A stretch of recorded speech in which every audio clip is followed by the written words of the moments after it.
Esame Kalnų gatvelėje, kurioje gyveno mano svajonės. Nerūpestingoje vaikystėje Prienų miestelis atrodė pasaulio centras, ypač Kalnų gatvelė šalia pirmosios vidurinės mokyklos.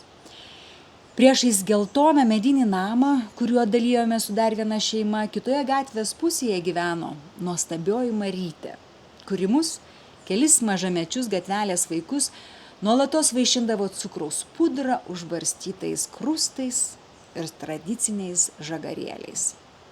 Ji buvo labai graži, pagyvenusi ponia, kuri vienintelė stengdavosi atsakyti šiaip jau į visus mano vaikiškus klausimus. Jis saugojo mane su broliu ir prižiūrėjo patį gražiausią gatvelės namą, žalią medinį su baltomis langinėmis. Visi ją vadino tiesiog Liberių Maryte. Kiekvieną vasarą į tą paslaptingą kiemą įvažiuodavo žalias žiguliukas, o iš jo išlipdavo labai impozantiški, baltai apsirėdę ponai, aukštas žilas vyriškis ir mažutė, juodaplaukė su apvaliais akinukais moteris. Mama sakydavo, kad ponai Liberiai sugrįžo namo atostogauti iš Vilniaus. Ponas Liberis buvo garsus visoje Lietuvoje žmogus. O tas Vilnius atrodė kaip tolimas nepasiekiamas didmiestis.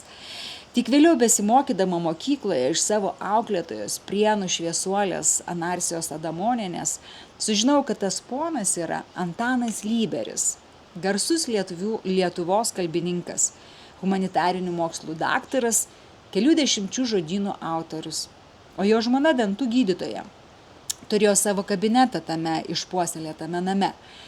Jame buvau tik kelis kartus. Pirmą kartą, kai mama atvedė mane 7 metų būsimą pirmokę apžiūrėti dantų, o antrą kartą, kai pasiilgusi Marytės, nunešiau jai astrų puokštę mokytojų dienos proga. Gydytoja buvo ypatingai maloni, iš nuostabos jokio skausmo nejaučiau, o išeinant tiesiog gavau 2 šokoladinius saldainius. Marytė parodė ir pono darbo kabinetą. Tai buvo knygų nuo grindų iki lubų pilna biblioteka, rašomas stalas ir įspūdinga stalinė lempa. Mama namuose tėčiui pasakojo, kad jie gyvena labai smetoniškai. Tada nesupratau, ką tai reiškia. Man atrodė kaip iš kito pasaulio. Kalnų gatvelė buvo mano ankstyvasis vaikystės pasaulis. Pilnas paslaptingos Prienų senosios inteligentijos paslapčių. Labai viliojantis.